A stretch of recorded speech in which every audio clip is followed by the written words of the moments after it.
These floating rafts help transport people and goods, and they're made with discarded plastic bottles. Le Van Hieu is a farmer in the Hà Giang province of Vietnam.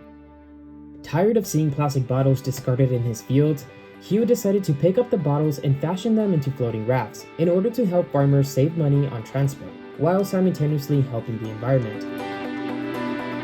Hieu reportedly encourages his neighbors and others to help gather as many bottles as they can. He then takes the bottles, secures them within netting, and ties planks to the top, allowing them to be used as rafts.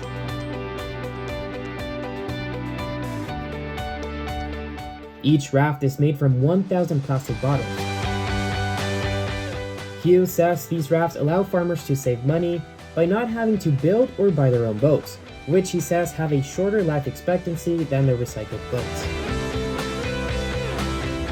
Hieu has reportedly built approximately 30 rafts, which he's donated to relatives and sold to local farmers.